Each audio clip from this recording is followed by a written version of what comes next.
Hello, my name is Daniel. And my name is Jonathan, and we will be talking about topic B2.3. Cell specialization. So, starting with our learning goals and guiding questions. Students should understand the impact of gradients on gene expression within an early stage embryo. They should understand the limit to the capacity of cells to divide endlessly and differentiate along different pathways, and understand that stem cells niche can maintain or promote cell proliferation and differentiation. They should understand the difference between totipotent, pluripotent, and multipotent stem cells. They should understand cell size as an aspect of specialization and understand the constraints on cell size and cell size adaptations. What are the roles of stem cells in multicellular organisms, and how are they different? And how are differentiated cells adapted to their specialized functions? Okay, so first, what is cell specialization? So cells specialize so they can develop specific traits and functions that can contribute to the overall survival of the organism.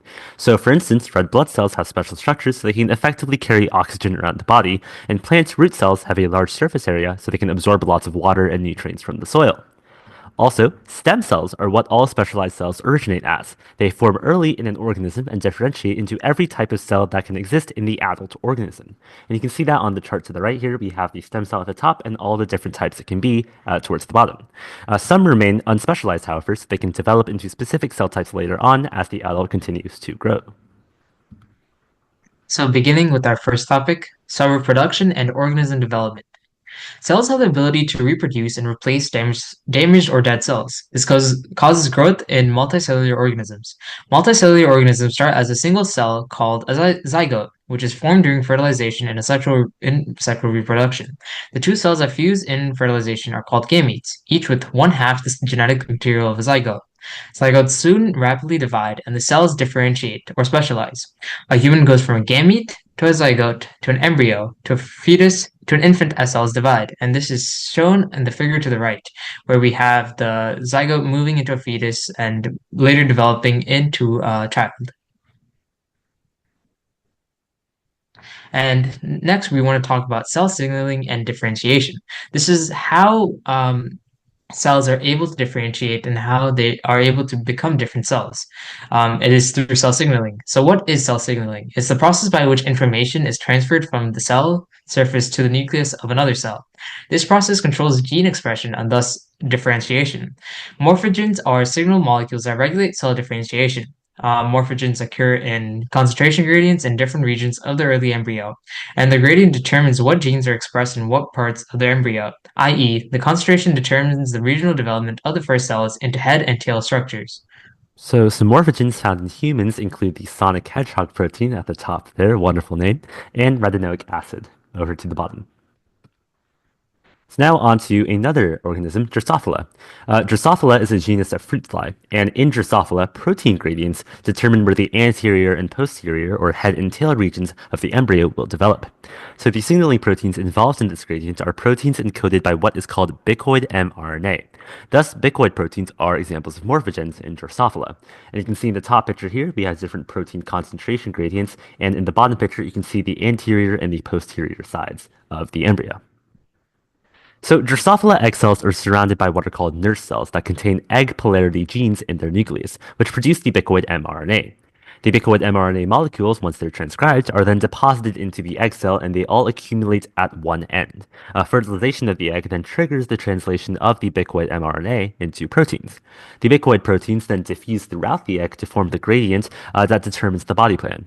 The head and the thorax, for example, develop in zones of high ubiquitoid concentration. The abdomen develops in zones of low ubiquitoid concentration. So in the top picture, you can see that we have a nurse cells and the mRNA comes out and into the egg cell. And then once it's fertilized, it would produce these proteins that diffuse, as you can see in the bottom picture. And you can see they form this concentration gradient of morphogens that determine what side of the embryo becomes what part of the body. Next, a little bit more about cell signaling and differentiation. We know that some cells have greatly diminished ability to reproduce once they become specialized, or they end up unable to reproduce at all. These include nerve cells and muscle cells. However, other cells are able to quickly reproduce copies of themselves, such as epithelial cells, like skin cells. Now on to stem cells.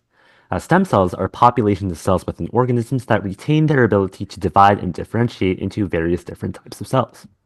For example, the meristematic tissue cells in plants are found near the root and stem tips. And these tissues are composed of rapidly reproducing cells, and they can become various types of tissue within the root or the stem. Apical meristem in plants, as shown in the last slide, these areas are places where the cells rapidly reproduce, specifically at the tips of roots and shoots in plants, which can differentiate into other types of tissues.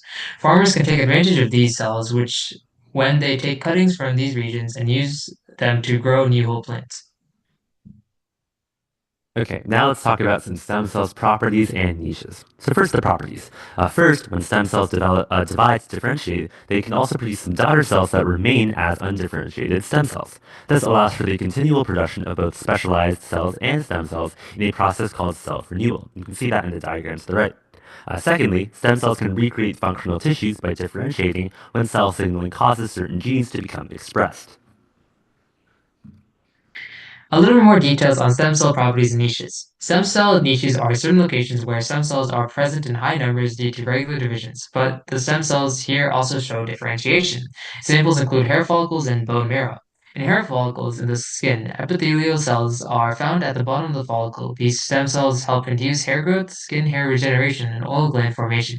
In bone marrow, the stem cells that produce blood cells are found with self-renewing stem cells. Differentiated blood cells are transported away through blood vessels. Great, so now let's talk about some types of stem cells. So first we have the four categories, right? We have the totipotent, the pluripotent, the multipotent, and the unipotent stem cells. So first let's talk about the totipotent. Our example here is the zygote, and these cells are capable of continued division and possess the ability to produce any type of tissue in the organism. They only exist in the very early stages of embryonic development, making them very low in number. And they can also form a complete organism all on their own. Next, we have the pluripotent stem cells. Our example is the embryonic stem cell. These arise from the totipotent cells and can only exist in the early embryonic stage. These can mature into almost all of the different cell types that exist in an organism. However, they cannot produce a complete organism all on their own, which separates them and makes them different from the totipotent cells. Next, we have the multipotent cells. Our example here is the hematopoietic stem cells. These are the ones that can form different types of blood. And so they only form a limited number of cell types. They occur later in embryonic development, and they're present during the remainder of an organism's life. Finally, we have the unipotent stem cells. For example, we have the germline stem cells that can only produce sperm cells. And so, again, these only form a single cell type, and they usually form late in the embryonic stage and exist in the functioning organism as well. So now we're going to talk about some real-life applications of stem cells. To date, stem cell therapy has been approved by the FDA, and it consists of versions of bone marrow, hematopoietic blood stem cells, transplantation for cancer and other specific blood-related disorders. This means patients could have access to regenerative medicinal treatments, such as stem cell therapy for musculoskeletal complaints affecting the hip, knee, shoulder, back, neck, and more. So continuing on, we have some real-life applications of the bone marrow transplant and the blood and marrow transplant. And we can see how these technologies can be used to help actual people in real life suffering from various conditions. Bone marrow transplant is when there is a disease that's in the bone marrow. Could be a genetic disorder, could be a cancer of the white blood cells, or a disorder of your stem cells that make your blood. You need to replace it with someone else. So we won't watch the whole video, but here's the example, and you can definitely click on that link to learn more.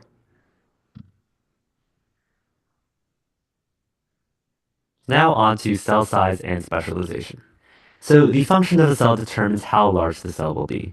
And different cell types not only show unique adaptations involving shape and structure, but also in their size. So cell size is very largely dictated by two major factors. First, the basic processes of cell physiology, such as the need for materials to move in and out of the cell. This usually is involved in the surface area to volume ratio. Second is the cell division apparatus. If cells are too large or too small, the mitotic spindle will not function properly and they won't be able to divide properly. So the cell size is set as the cell goes through its differentiation process to become a particular site of cell in an organism. All the adaptations come together to produce the most efficient cell possible for the specific function it was made for. So, developing on the idea of how the function of a cell determines how large the cell will be, we'll go over some examples.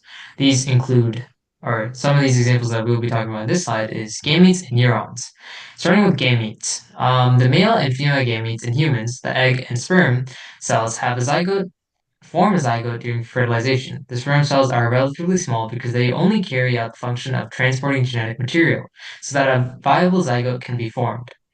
Our next type of cell is neurons, or nerve cells, and axons that are a part of it.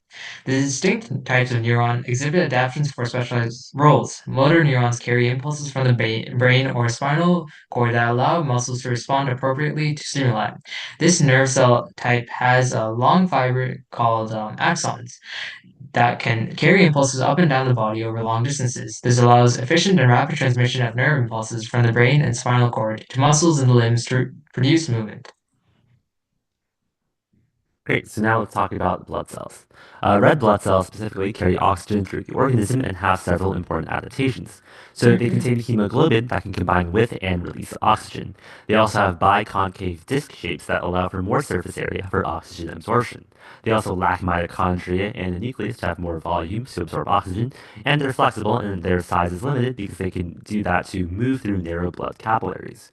Meanwhile, white blood cells defend the body against infection, so they're larger than red blood cells. They retain their nucleus throughout their lifetime and have several different types of white blood cells with various different functions. They also all possess vesicles with enzymes that can kill microorganisms and break down harmful cellular debris. Finally, moving on to the striated muscle fibers. These muscle fibers are also specialized cells found in skeletal muscle. The fibers are cylindrical and surrounded by membranes capable of impulse propagation. Bands represent units of contraction within the muscle fiber, and those bands are the picture that we see on the left side. And each of these bands, each of these muscle types can only produce movement by contraction or shortening. Now let's talk about some constraints on cell size. So the reason that cells do not grow to large sizes and maintain their microscopic size is because of the surface area to volume ratio. In a cell, the rate of heat and waste production and the rate of resource consumption are a function of the volume. And so most of the chemical reactions that occur inside a cell and the size of the cell affects the rate of those reactions. The surface of the cell, the membrane, controls what materials move in and out of the cell. So a cell with more surface area per unit volume can move more materials in and out and for each unit volume of the cell. And as the width of an object, such as the cell, increases, the surface area also increases, but at a much slower rate than the volume. So you can see this relationship in the graphs at the side here, and you can also see some formulas to calculate the surface area and volume of a sphere or the cell, which are going to be helpful later on. Moving on to surface area and volume relations and the adaptations of cells that result from it. So cells adapt their structures depending on surface area to volume ratios and in order to optimize that ratio. Larger cells have modifications that allow them to function efficiently when taking in gases and nutrients and getting rid of metabolic wastes. Modifications that increase surface area to volume ratios in cells include changes in cell shape, cellular projections, both inwards and outwards, location relative to sources of nutrients and means of transporting away wastes, how the cell fits together at a specific location. The biconcave disc shapes of both cells, erythrocytes, allow a greater surface area to volume ratio, as shown on the right side. Their size coupled with their flexibility also allow them to squeeze through small capillaries to deliver oxygen to all cells of the body. Proximal convoluted tubules, cells that line the part of the human kidney, have several unique adaptations that increase their ability to reabsorb fluids and secrete ions. The cube-shaped cells are closely packed together in order to use space effectively. The cells also have tiny projections called microvilli, pointing outwards into the lumen of the tubule in which fluid flows. And this brush border increases the surface area of the cell. So the structure that we see on the right, on the top, we see almost like a comb or a brush-like structure where it maximizes the surface area of the cell. And later we see that larger numbers of mitochondria are found in the cell, allowing active transport of ions and other substances. Additionally, we have channels on the opposite side of the cell to the lumen, which increase the surface area of the cell to help transport. Great, so now let's talk about the lung alveoli. So the functional unit of the lungs is the alveolus. This is another example of a specialized cell. The alveoli increase the surface area of the lung to maximize gas exchange, and the alveoli must also be able to function as the lungs expand and contract during the breathing process. So they have a bunch of different adaptations to help with that. So the cell surface of each alveolus is covered by three very active cell types. First, we have the type 1 pneumocytes. They cover 90% of the alveolar surface and they allow gas to exchange between the alveoli and the capillaries. They're very thin and flat in shape to increase the surface area and minimize diffusion distance. They're also tightly joined to each other so that no fluids can enter the alveoli from the capillaries. Next, we have the type 2 pneumocytes. These make up less than 5% of the surface, and the role of these cells is to produce pulmonary surfactants, which reduces surface tension and prevents the alveoli from collapsing or sticking to each other during the breathing process as the lungs expand and contract. They're also cube-shaped, which allows for a larger cytoplasmic area for the organelles producing the surfactant, and the microvilli are oriented towards the alveolar sac, increasing the surface area and allowing more surfactant secretion. The ability to transform into type 1 pneumocytes when needed is also a good aspect of the type 2 pneumocytes that can switch between them. Finally, the third type are alveoli macrophages, which are white blood cells that do not need to be known for the IB curriculum. So you can see on the right side of the picture how this sort of diffusion works in these various different cells with the alveoli that have these special adaptations. Finally, we will be moving on to topic point nine, muscle fibers. So adaptations of cardiac muscle cells and striated muscle fibers include, for the striated skeletal muscles, long cylindrical shape, a membrane capable of impulse propagation, multiple nuclei, which is called multinucleated, and visible bands capable of shortening to produce voluntary movement. On the cardiac muscle fibers, they have banded cells similar to striated skeletal cells. They are composed of branching striated cells and have a single nucleus per fibers per cell. They are also connected at the ends by intercalated discs. So cardiac muscle fibers are shorter in length than striated skeletal muscle fibers because of branching cells and the connections between each other. They coordinate a contractile process involving the whole heart in order to pump blood successfully throughout the body. It has been debated whether striated muscle fibers should be considered cells due to their large size. Once formed, fibers do not follow the usual pattern of cell division. Instead of expanding by producing more cells, it grows with the support of satellite cells, fusing with existing fibers. Additionally, damaged cells do not go through the process of cell death, apoptosis followed by cell replacement. Usually, cells and their usual patterns usually go through mitosis where new cells are created in order to increase in size. But we see here the striated muscle cells grow based on the addition and combination of cells instead of the creation of new cells. And so moving on to the next slide, we see pictures of the striated muscle cells and we kind of see the obvious differences between each type of cell. As pictured, skeletal muscles have long cylindrical fibers with multiple nuclei in each cell, while cardiac muscle cells have branching, interconnected fibers with one central nucleus in each cell. And as we talked about in the last slide, the striated cells are longer in size than the units of fibers in the cardiac muscle. We also see the combination and how they're conjoined by the intercalated discs on the cardiac muscle. And additionally, we also see how each unit per fiber of cardiac muscle only has one nuclei, while the skeletal muscle is multinucleated and have um, multiple nuclei per unit on the fiber of its strands. And those are the dark spots that we see on the picture there.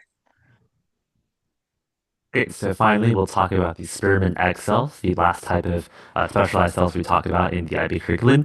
In HL Bio, it's only limited to the human gametes.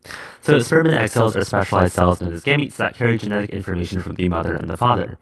When the gametes combine, they form a fertilized zygote, which develops into an infant over time. So these both have adaptations helping them to achieve this fertilization. The sperm cell is one of the smallest human cells, and the egg cell is one of the largest human cells. So the sperm cell is able to quickly swim and find the egg cell and reach its destination to fertilize it.